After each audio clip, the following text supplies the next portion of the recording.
Hello everyone and welcome to part 17 of my Milwaukee Bucks MyGM on the Xbox One here on Cloud92 TV. And last episode in this series was the offseason episode. In case you guys didn't see it, you can go check it out. But there were a lot of big moves in free agency. Dirk Nowitzki ends up going to the Heat. Kevin Love and Kobe both went to the Celtics. So those are two teams that were decent last season but are going to be even better. And the Mavericks were doing work in free agency. They got LaMarcus Aldridge and Al Jefferson. The Spurs ended up getting the guy that we were targeting, Jeremy Lin, and the Thunder got Manu Ginobili and Nate Robinson, and the Spurs also lost Tony Parker. He ended up going to the Trailblazers, and the Bobcats were another team that did really well in free agency. They got Rajon Rondo. So on one hand, the Celtics did lose their star point guard, but they did get Kevin Love and Kobe out of it. So I simulate the first 4 games of our season. We go 1-3, so that is not a very good start. I'll see you guys down at the court.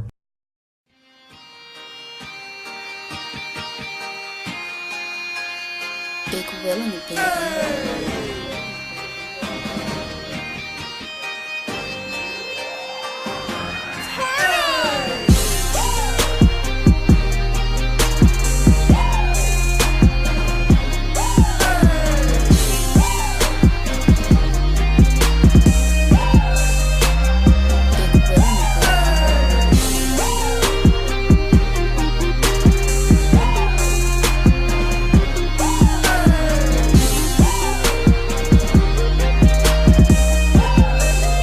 We are in Milwaukee for this game, and you guys saw at the beginning of this video, we did not start off the season very well. I did not expect us to go 1-3. I thought we were going to be a lot better than last year. I'm hoping the simulation will be a little bit better to us in the future, but since we did have a pretty rough simulation, that's just going to force us to go out on the court against the Thunder and come out with the win. That way we can improve upon that record. And as this gameplay is going on in the background, I want to talk to you guys about something a little bit different, and that's actually this upcoming NBA season. I'm already excited for the next NBA season just because of what happened in free agency and the draft. I feel like this year the NBA is going to be a lot different than it has been in years past, because I feel like the last 2 years everybody kind of knew from the beginning that the Eastern Conference Finals was going to be the Heat up against the Pacers, but this year it could be a little bit different. And the reason why I use that Heat-Pacers reference is because in this episode I'm going to talk about my predictions for the standings in just the East. Next episode I'll probably talk about the West, but I feel like the East is a lot easier just because the teams in the East are a little bit more unbalanced than those in the West. So here's going to be my breakdown. The number 8 team that I have predicted going into the playoffs is the Brooklyn Nets, and the reason why I have that is mainly because guys like Kevin Garnett are only getting older. They don't really have that much improvement on their roster, and Paul Pierce went to the Wizards, so I don't really see them improving upon last year's record. And last year they were the 6th best team in the East, which isn't really that good considering how rough the Eastern Conference was last year. So even though they do not have that much improvement, I still see them being a playoff team, mainly because the Eastern Conference is so weak. Next up, for the 7th best team in the East, I have the Miami Heat, and you guys all know why I put them at number 7. Last year, I think they were the 2nd best team in the East, and the reason why they dropped, obviously, is because they lost LeBron James. However, they still have Chris Bosh and Dwayne Wade, and they were able to sign Luol Deng and Danny Granger, who are kind of like replacements to LeBron. Obviously, they're nowhere near as good as LeBron is, but they're at least good small forwards to have on that team. At the number 6 spot in the East, I have the Washington Wizards, and I have them at number 6 for the same reason why I have the Nets at 8. I put them at 6 because they are still a good team, but they do not have that many improvements over last year's roster. They did get Paul Pierce, but he's not going to be the guy that's going to put them over the edge. Last year they were the number 5 team in the East, and I see them going down just a little bit, just because I feel like a lot of teams came out and improved their rosters to the point where they were better than the Wizards. At the number 5 spot, I had the Toronto Raptors, and I think they're a really good team. They were able to keep around Kyle Lowry during free agency, but I think they're a perfect example of a team that is stuck in the middle. They do not have that one star that is really going to take them to an NBA Finals. Last year they were the number 3 seed in the East, but I think that was more of a result of a weak Eastern Conference rather than a good Toronto Raptors team. I see them more as a team of the future. They have a good set of young players, and for all we know, they could be the Spurs of the future because they've been able to keep around a nice set of young guys that are going to improve as they get more mature in the league. At the number 4 spot in the East, I have the Chicago Bulls. I know I have kind of ranted about them in my previous episodes. I called them overrated, and I do think they're overrated, but that does not mean they're not a top 4 team in the East. They got Paul Gasol during free agency, and I don't think he's a huge improvement, but he's an improvement nonetheless, and if you put him aside Joakim Noah, you have a pretty strong set of big men. Now, obviously, if Derrick Rose comes back and he has an amazing season, the Bulls are going to do better than the number 4 seed, but I just cannot see any player going back into the NBA and playing the way Derrick Rose plays with the ACL injury. I think that's going to be very tough for him to do. The number 3 team I have in the East is my big surprise team, and I have the Charlotte Hornets at number 3. I've talked about them in previous episodes, and you guys know I love the Hornets roster the way it is. They got Kemba, Michael Kidd-Gilchrist, Lance Stevenson, Noah Vonleh, and Al Jefferson, and the reason why I like that starting 5 so much is because it has balance in it. You have guys like Kemba that are going to be playing great offense, and then you have Michael Kidd-Gilchrist and Al Jefferson playing really good defense. It's nice and balanced, which I think is really good for teams. It's really hard to win with teams that are filled with superstars that only know how to score and only focus on offense, and a good example of a team like that is probably the Knicks, but at the same time, you cannot have a team that only focuses on defense, and an example of a team that really focuses on defense but not too much on offense is probably the Grizzlies, and I feel like that balance in their roster is really going to benefit the Hornets down the stretch. But look at that dunk by Larry Sanders. I'm going to go into replay mode for this. Deron Williams going up against Kevin Durant here. He doesn't just pass it to Larry Sanders. He goes behind the back to him,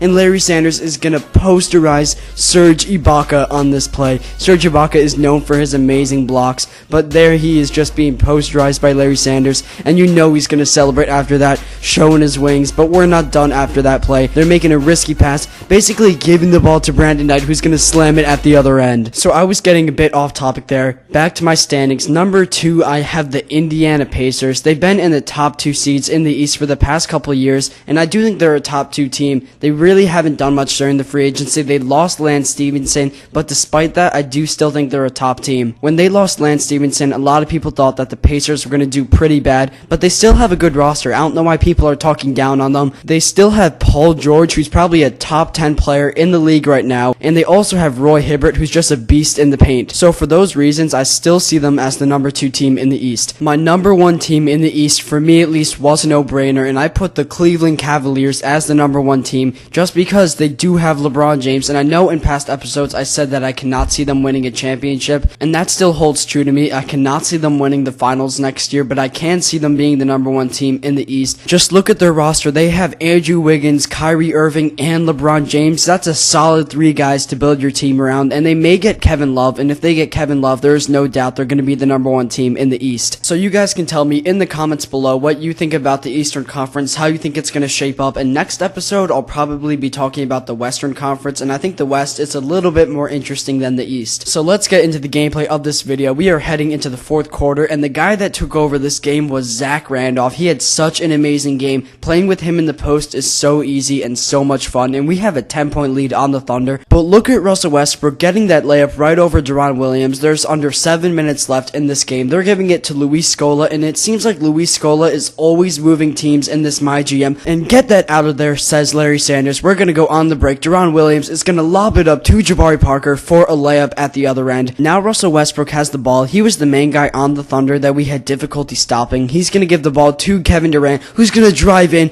and slam it down. He just threw that one down over Zach Randolph. The Thunder have the ball. They're getting pretty close to making a comeback, and I'm trying to stop them right here. And look at this cheap alley-oop pass. Once an alley-oop pass goes up in this game, it seems like there is no way of stopping it. Now Brandon Knight is giving the ball to Jabari Parker, who has been working on his outside game. He's making that 3-pointer. Now Zach Randolph is giving it to Deron Williams, who gets Russell Westbrook to bite on the pump fake. We now have 100 points, and we have an 8-point lead over the Thunder. And after that alley-oop dunk by Serge Ibaka, the Thunder just started feeding him the ball, and he had a great end of this game. We're holding on to a 5-point lead. A score here could clinch us the game. And look at Deron Williams driving in, putting his head down, and getting a layup to go. We now have a 9-point lead, and in clutch situations, we're going to give it to Zebo. He's been playing clutch. He's going to get a layup near the hoop, and we have an 11-point lead with a minute left. There is no way the Thunder can come back in this game. We end up walking out of Milwaukee with a 108-299 win over the OKC Thunder, and I'm very happy with the performance by the Bucks. Our 2 newest acquisitions, Deron Williams and Zach Randolph, played amazing. Randolph had 26 points and Williams had 13. Great performances by them, and I'm pretty confident going into the rest of the season. The next episode in this series will be up against the 76ers, and the reason why I'm playing against them is because they have Jahlil Okafor, so I simulate up until that date, and we end up going 12-11, so we're around 500, which is kind of weird since we were the third best team in the East last year. Hopefully we can win that next game and bump our record up. So I hope you guys are excited for the next game in this episode. I hope you guys had a fun time watching this episode. A 500 subscriber video could be on the way soon once we reach that milestone. Be sure to have a great day. God bless you guys.